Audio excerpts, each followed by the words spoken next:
Recently, I got to visit Lassen Volcanic National Park. Lassen is situated in California in the southern part of the Cascade Mountain Range, an area that is greatly affected by climate change. Temperature rise has a huge impact on the plant and animal communities all over the world, especially in Lassen. The average January temperature in the park has increased by around 5 degrees Fahrenheit in the last century. If we do not stop climate change, the temperature in the park is expected to increase by around 8 degrees by 2100. As temperatures rise, plants and animals' habitats will not be suitable anymore, so many will not survive and whole species could suffer. These high temperatures and long, dry summers are also making fires in the park more frequent, larger, and more ferocious, as well as lengthening the annual fire season. While fires can be good because they burn the undergrowth and clear up forests, if they become too frequent, many plants never have a chance to regrow.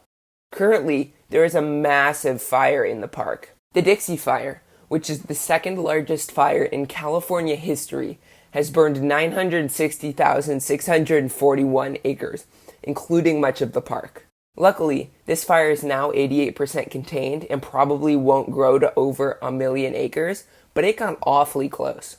Quick side note, the largest fire in California history, and the only one larger than 1 million acres, was last year's August complex fire. It is no coincidence that the 8 largest fires in California history have been in the last 3.5 years. Luckily, when I visited Lassen, the Dixie Fire had not gotten too big yet. At the time, half the park was closed, and it was fairly smoky, but there wasn't a reason to worry yet. Now, the whole park is closed, and the main part of the park is on fire. Rising temperatures will also cause a loss of water, ice, and snow. In Lassen, among most other places, rain and snow are becoming less and less common as climate change progresses. This is terrible because water is vital for the ecosystems of the park, and it supplies fresh water to 5 different watersheds and many population centers. Most of this water comes from snowy winters, which are becoming much less frequent. Winter snow is vital to the ecosystems of the park, and if there's less snow, many plants and animals will suffer. Snow is also important as it reflects sunlight, keeping the area cooler. The less snow there is, the less cooling happens, which in turn makes it snow less. This cycle could lead to disastrous problems here and around the world. Extreme weather will also become a lot more common in the park, and the freak downpours and floods will ravage the remaining plant communities. The average precipitation in the area may not change significantly, but extreme rain and snowstorms that would historically break records will occur much more often. Huge floods will damage the forests beyond repair and drown out any remaining wildlife.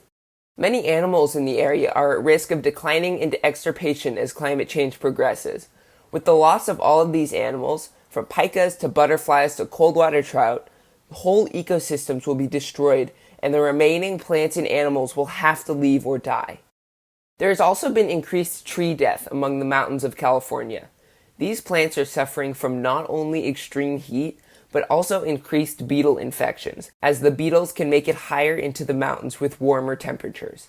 As temperatures rise, the tree line is also moving up, encroaching on the alpine habitats of the park. There are many more problems facing this park, from air pollution to invasive species to littering, and we have to do what we can to stop them. I am so incredibly grateful that I got to see Lassen before the Dixie Fire got too big. It is terrible that amazing areas like this can be totally changed in an instant from these super fires. We have to do everything we can to slow climate change and save amazing places like Lassen from these 21st century super fires.